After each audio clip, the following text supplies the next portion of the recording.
Alright, hey, what is up, YouTube? Zach, coming back at you guys again with Mobile Gaming Mayhem. Starting off the video with a replay by my clan leader, Nate, and he said when he gave me this replay, this is how you spam watch closely.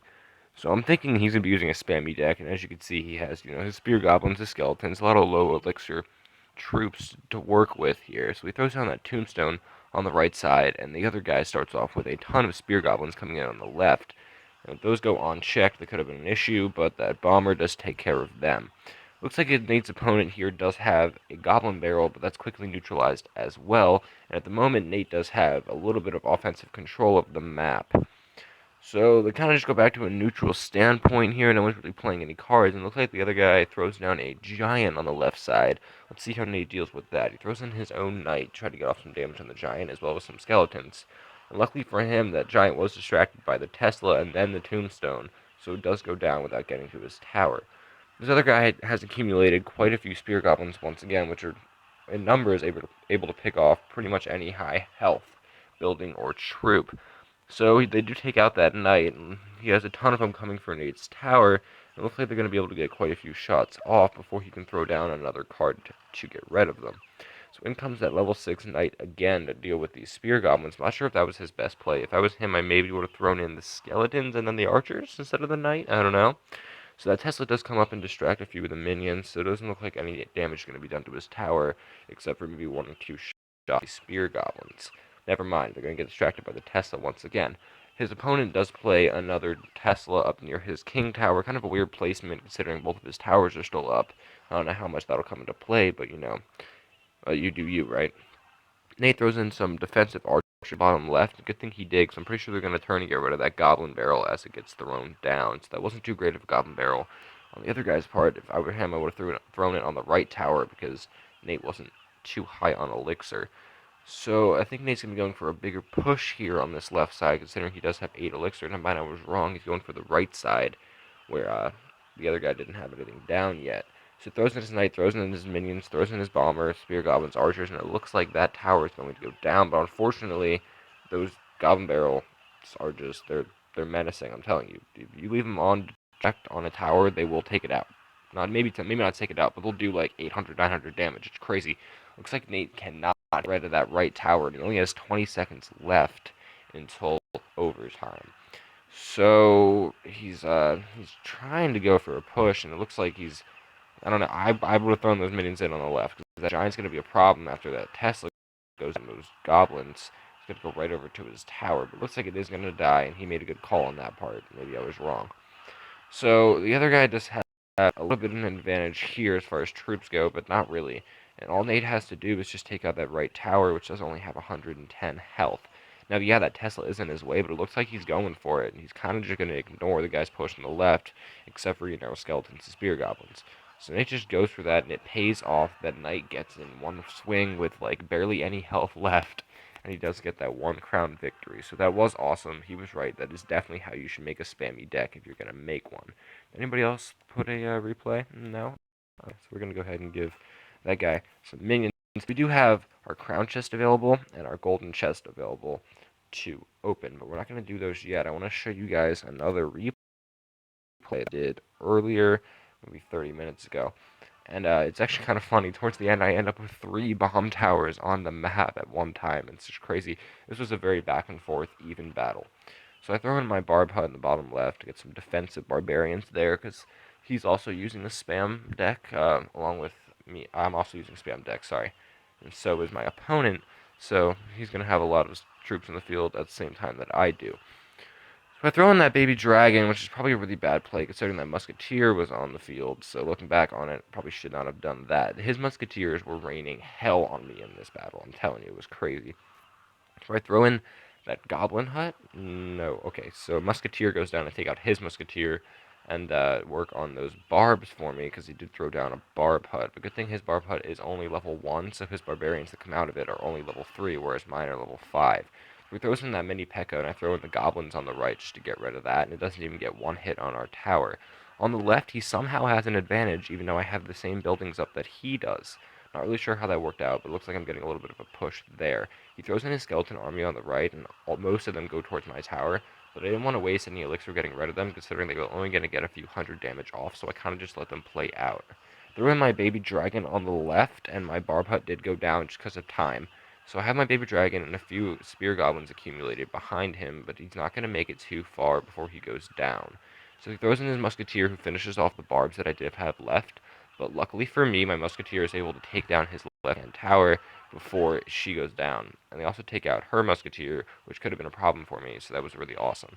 He throws in that fireball weirdly on my king tower, which I didn't understand. He could have taken out my goblin hut and done a bunch of damage to my bomb tower, but he just chose to go for my king tower instead. I mean, whatever, man, do what you want, but that was a pretty bad play and a waste of a fireball if you do ask me. He does have an upper hand in elixir most of the time. I'm pretty sure I'm a little bit too aggressive in my matches, and that is my downfall a lot of the time, but nothing I can really do about it. I guess that's just how I play. So I do go ahead and throw in my barb hut, my goblin hut. Is it barb hut? Maybe it is. I don't even know. On the left-hand side and get a ton of troops going. Mini P.E.K.K.A does get 2 hits, 2 hits. I think it was only 1 actually on the tower, and I would have probably gotten a lot of damage off in the King Tower if he hadn't thrown in his skeleton army. I swear, the skeleton army was his savior, along with the musketeer within this battle. You can see how many buildings I have on my left-hand side. It's crazy. I have 5 buildings up. One's about to go down because of time. He does fireball, do some damage to that goblin hut, and take out the other goblin hut on the left. And at this point, I probably should have pushed on the right side. Looking back, if I would have pushed on the right after this mini P.E.K.K.A went down, I probably could have won with a 2-star instead of just drawing the match like we did. Now, he almost took me out there with that mini P.E.K.K.A. One more swing and he would have had the match, but he throws in that fireball instead. So we go into sudden death. Now, this is where I really should have pushed on the right-hand side, right here. When he'd thrown down everything, he had only had 3 elixir. I could have pushed. I could have thrown in a giant. I could have thrown in a musketeer, and I probably would have got it. But no, I was really greedy, and I went for the king tower. So that skeleton army comes out again, and my bomb tower can't quite reach it. So it does take out all of our troops along with that fireball. It's a little bit unnecessary once again. This guy needs to work on his fireball placement. But nonetheless, that musketeer comes in, does work to our barbs. He throws in some spear goblins to get rid of those bomb towers, but they just obliterate them.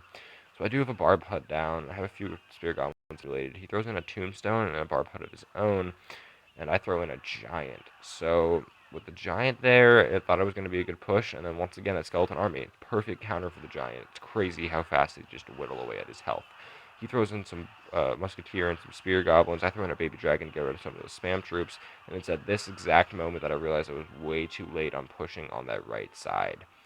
So I threw in a few troops, even knowing they wouldn't do anything, and it just turned out to be a 1-crown draw between the two of us. So good match to that guy. I can't pronounce his name, from FM Daniel. That was definitely a good fun game. So with that said, I don't think there's any more replays to show you. I asked my clan to show me a few, but it looks like only Nate had one for us. I just want to go ahead and look at my cards real quick, because I do have a few that I can upgrade, but I don't have enough gold. I have enough to do my tombstone, but I don't really use the tombstone, so it's not really worth it to me. And I don't know. There's really nothing I can do until I open a few more chests and get some more gold, which we're gonna do in a second. But I wanted to point out that I actually got my witch up to level 2, and that is my first epic up to level 2. I mean, I wish it would have been my baby dragon, because I don't really use the witch that often. As you can see, I don't think she's even in any of my decks. Okay, she is in deck 3, but I actually don't use that deck. I only use deck 1 and 2, which is my next point. Deck 2 is a spammer deck that I do use most of the time. It's my main deck, and then when I get kind of frustrated and this one isn't really working out for me, I switch over to deck 1, which is more of a defensive playing deck. I use the mini P.E.K.K.A to get rid of giants, I use the spear goblins and goblins to get rid of the princes, and then I push with my giant musketeer and baby dragon, and I use that goblin hut and fireball also as defensive buildings. Now, my spam deck has been doing a lot better since I switched out my cannon, which is level 6 right now, for that level 2 bomb tower. I do really like the bomb tower and how much health it has. It's been serving me very well within my battles. So let's go ahead and jump into these chests. We're going to start with this golden one. We got 132 gold. I'll take it. We got 1 bomber. I don't really use the bomber. Maybe I should. 4 barbarians, 10 archers. I can upgrade my archers. I don't really use them either. And we got 2 barbarian huts. That's actually awesome, because that's one of my favorite cards. Now we're going to jump into the crown chest that took me an hour to get, because I was just losing and losing. Got some more gold. Got 2 more gems. Got 7 cannons. That's pretty good. I'll take that. We got a giant. That's awesome. That's 1 more giant closer to a level 4 giant. So we got 8 minions. I donate minions to pretty much everybody. Oh my gosh, we unlocked the prince! Are you freaking kidding me?